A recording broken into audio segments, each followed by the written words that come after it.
व्रत करो। जैसे एकादशी का व्रत कर रहे हो तो दशमी के दिन शाम का समय जब आवे, रात्रि जब होने लगे, शाम का समय आवे और रात्रि का आप जब भोजन ग्रहण करो तो उस भोजन में कोई ऐसा पदार्थ ग्रहण मत करिए जिस पदार्थ के कारण आपकी एकादशी बिगड़ जाए। श्रेष्ठ भोजन ग्रहण करिए दशमी। और एकादशी का दूसरा नियम बहुत ध्यान से सुनिएगा। जिस दिन आपकी एकादशी का व्रत हो उस दिन प्रयास करिएगा कि अपने हाथ से किसी भी वृक्ष की, पौधे की, किसी भी वृक्ष की पत्ती अपने हाथ से ना टूटे। बहुत ध्यान दीजिएगा महाराज। एकादशी का ये दूसरा नियम है कि अपने हाथ से किसी पौधे की, किसी वृक्ष की, किसी डाली की कोई पत्ती टूटे ना, कोई पत्ती ना टूटे, इसका प्रयास करिए।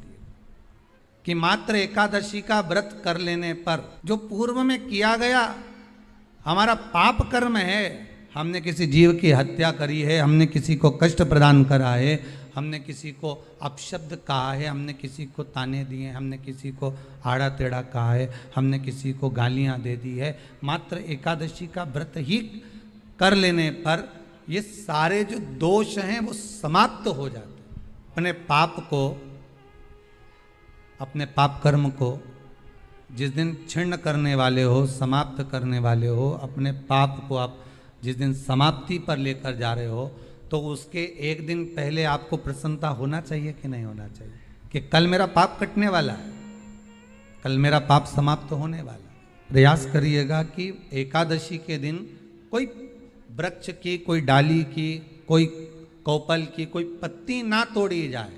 क्यों?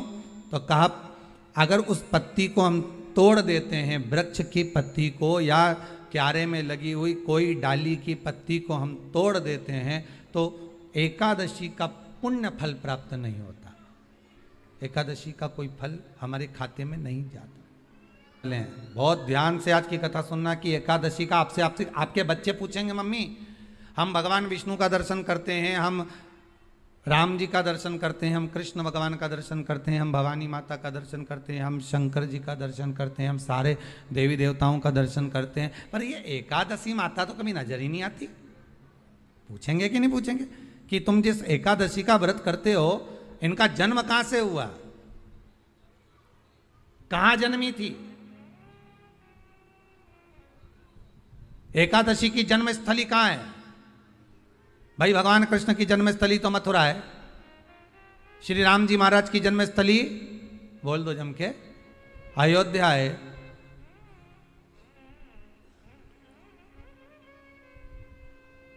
कोई आपसे पूछ ले कि एकादशी की जन्मस्थली कहाँ है तो आधे लोग तो बाल खुजाने में लग जाएंगे कि एकादशी आखिर पैदा कहाँ हुई थी, जन्म कहाँ लिया था, इसका जन्म हुआ कहाँ था, कहाँ जन्मी थी ये?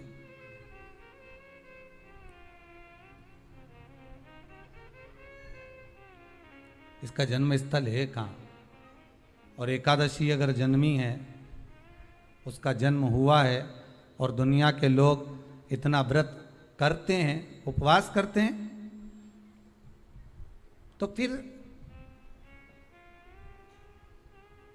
इसका जन्म स्थल कहाँ होगा? तो कहा इसका जो जन्म स्थल है वो बद्रीनाथ। कहाँ पर है? बद्रीनाथ। और उस बद्री विशाल में भी एक गुफा जिसका नाम है हेमवती। क्या नाम है? हेमवती। उस गुफा में एकादशी का जन्म स्थल है। बद्री विशाल में हेमवती गुफा जो 12 योजन अंदर प्रवेश करने जितनी है, 12 योजन की गुफा के अंदर, हेमवती के अंदर एकादशी का प्रागट्य हुआ था, एकादशी का जन्म हुआ था।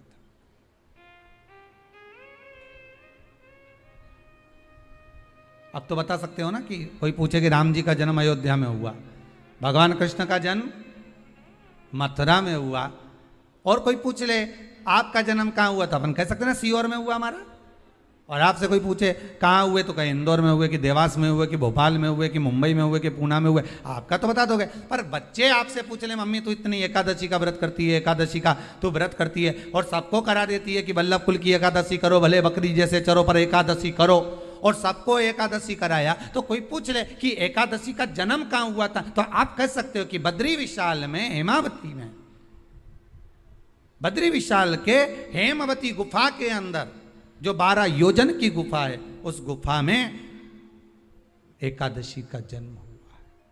कब हुआ?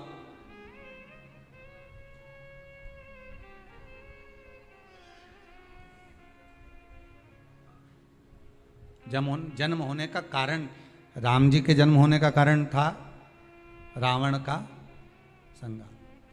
भगवान कृष्ण के जन्म होने का कारण था कंस का संहार।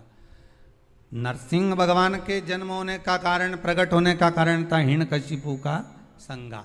वराह भगवान के प्रकट होने का कारण था कि पृथ्वी को जल पर लाकर ठहराना, हिरण्याक्ष का संहार।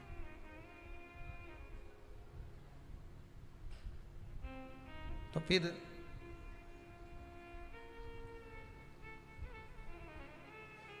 इसके जन्म का कारण क्या? तो कहा इसके जन्म का केवल एक कारण है। सतयुग में, अब एक और बात का बहुत ध्यान दीजिएगा महाराज, सतयुग एक बार नहीं हुआ कि तुम सोचो कि सतयुग के बाद में द्वापर, त्रेता आ गया, त्रेता के बाद द्वापर आ गया, द्वापर के बाद कलयुग आ। एक सतयुग नहीं है, एक त्रेता नहीं है, एक द्वापर नहीं है, ना जाने कितने कितने सतयुग निकल गए, ना जाने कितने कितने द्वापर, त्रेता, कलयुग, ना जाने कितने निकल गए। इसलिए रजिस्ट्री तो ये शिव महापुराण की कथा है, जिसमें बैठकर आप 3 घंटा भगवान की भक्ति को जो धारण कर रहे हो, 3 घंटा जो भगवान की कथा को आप श्रवण कर रहे हो, 3 घंटा जो भगवान की भक्ति में आप डूबे हुए हो, 3 घंटा जो भगवत स्मरण में आप लगे हुए हो, बस यही असली रजिस्ट्री है, यही वहाँ काम आने वाली है। इसके सिवाय कुछ काम नहीं आएगा। धन दौलत माल खजाना सब बड़ा की बड़ा रह जाना। भक्ति के साथ, एक भजन के साथ, एक स्मरण के साथ, एक कीर्तन के साथ, एक मंत्र स्मरण के साथ, एक शिव भक्ति के साथ, एक नारायण भक्ति के साथ, एक राम भक्ति के साथ, एक कृष्ण भक्ति के साथ, इसको आगे लेकर चलना। घर में एक माता के 4 पुत्र हैं, अगर एक पुत्र भी एक दुखी हो जाएगा तो दुख भाई को नहीं होगा, दुख बहन को नहीं होगा, दुख सबसे ज्यादा अगर किसी को होगा तो घर में जो बूढ़ी माँ रहती है ना, घर में जो बुजुर्ग माँ रहती है, जिसकी औलाद है, जिसकी संतान है, सबसे ज्यादा दुख उस माँ को होता है। उसी तरह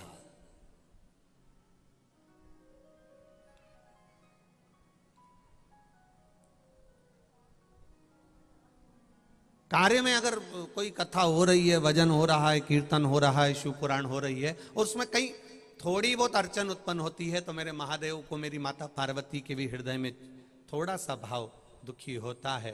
पर जब संपूर्ण आनंद के साथ कथा चलती है तो मेरा महादेव और माता पार्वती भी प्रसन्न चित्त में वर प्रदान कर देती है। एक सुख का अनुभव हो जाता है, एक आनंद का अनुभव हो जाता है। महाराज, भक्ति, विश्वास, भरोसा ये निश्चित होना चाहिए। शिव महापुराण की कथा कहती है 3 दौलत सबसे बड़ी होती है। दुनिया की सबसे बड़ी दौलत में 3 दौलत है। पहली है, तुम्हारे घर में धन बढ़े उससे मतलब नहीं होना चाहिए, तुम्हारा दिल बड़ा होना चाहिए। ये दुनिया की सबसे पहली दौलत है। घर में धन बढ़ा कि ना बढ़ा, घर में वैभव बढ़ा कि नहीं बढ़ा, घर में सत्ता बढ़ी कि नहीं बढ़ी, घर में दौलत बढ़ी कि नहीं बढ़ी, उससे मतलब होना ना चाहिए, पर तुम्हारा दिल बड़ा होना चाहिए। कोई आया आतिथ्य भाव दिया। कोई आया एक लोटा पानी पिला दिया, कोई आया एक अन्न से कुछ भी नहीं लेकर आए खाने का तो गुड़ की डली ला कर दे दी, कुछ नहीं है खाने का, एक कटोरी में थोड़ा सा गुड़ लाया और उसको दे दिया। अर्थात उसको लगे कि इनका दिल कितना बड़ा है साहब, हमें पहचानता नहीं, जानता नहीं, एक दूसरे को जानने का कोई काम नहीं, उसके बाद भी मेरा मुंह झूठा करा दिया। ये दिल बड़ा होना चाहिए। 3 दौलत में सबसे प्रथम नंबर पर है तुम्हारा वैभव बढ़े कि ना बढ़े, तुम्हारा धन बढ़े कि ना बढ़े, तुम्हारी सत्ता बढ़े कि नहीं बढ़े, तुम्हारा